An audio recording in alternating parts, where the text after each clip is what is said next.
This is the story of Mr. Strong. Mr. Strong is the strongest person in the whole wide world. The strongest person that ever has been, and probably the strongest person that ever will be. He is so strong that he can not only bend an iron bar with his bare hands, he can tie knots in it. Mr. Strong is so strong, he can throw a cannonball as far as you or I can throw a tennis ball. Mr. Strong is so strong, he can hammer nails into a wall just by tapping them with his finger. Strong by name and strong by nature. And would you like to know the secret of Mr. Strong's strength? Eggs. The more eggs Mr. Strong eats, the stronger he becomes. Stronger and stronger and stronger. Anyway, this story is about a funny thing that happened to Mr. Strong one day. That morning he was having breakfast. And for breakfast he was having eggs. Followed by eggs. And to finish, he was having, guess what? That's right, eggs. That was Mr. Strong's normal breakfast. After his eggy breakfast, Mr. Strong cleaned his teeth. And, as usual, he squeezed all the toothpaste out of the tube. And, as usual, he cleaned his teeth so hard, he broke his toothbrush. Mr. Strong gets through a lot of toothpaste and toothbrushes. After that, he decided to take a walk. Put on his hat, opened the front door of his house. What a beautiful day, he thought to himself. And stepping outside his house, he shut the front door. The door fell off its hinges. Mr. Strong gets through a lot of front doors.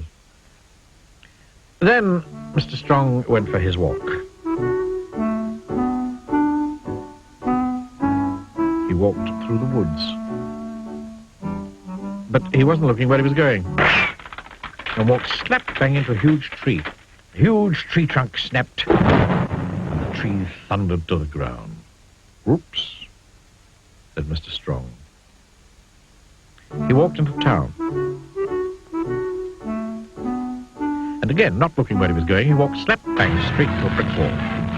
And Mr. Strong, being Mr. Strong, walked straight through that brick wall. Whoops, said Mr. Strong. Eventually, Mr. Strong walked through the town and out into the country, to a farm. The farmer met him in the road, looking very worried. What's the matter? Asked Mr. Strong. It's my cornfield. It's on fire, and I can't put it out. Mr. Strong looked over the hedge, and sure enough, the cornfield was blazing fiercely. Water, said Mr. Strong. We must get water to put out the fire. But I don't have enough water to put the whole field out, cried the worried farmer. And the nearest water's down to the river, and I don't have a pump. Then we'll have to find something to carry the water, replied Mr. Strong. Is that your barn? He asked, pointing to a barn in another field. Yes, I was going to put my corn in it, said the farmer. But can I use it? Asked Mr. Strong. Yes, but no buts. Come on. Mr. Strong walked over to the barn, and do you know what he did? He picked it up. He actually picked up the barn. The farmer couldn't believe his eyes. Then Mr. Strong carried the barn above his head down to the river. And he turned the barn upside down. Then he lowered it into the river so that it filled up with water. Then, and this shows how strong Mr. Strong really is, he picked it up and carried it back to the blazing cornfield. Mr. Strong emptied the upside-down barn full of water over the flames. Sizzle, sizzle, sputter, sputter. 1 minute, the flames were leaping in the air. The next minute, they'd gone. However can I thank you? The farmer asked Mr. Strong. Oh, there's nothing, remarked Mr. Strong modestly. But I must find some way to reward you, said the farmer. Well, said Mr. Strong, you're a farmer, so you must keep chickens. Yes, I do, said the farmer. Lots. And chickens lay eggs, went on Mr. Strong. And I rather like eggs. Then you shall have as many eggs as you can carry, said the farmer, and took Mr. Strong over to the farmyard. Mr. Strong said goodbye to the farmer and thanked him for the eggs, and the farmer thanked him for helping.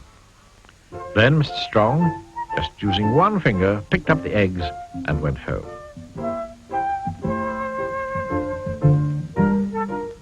Mr. Strong put the eggs carefully down on his kitchen table and went to close the kitchen door. The door fell off its hinges.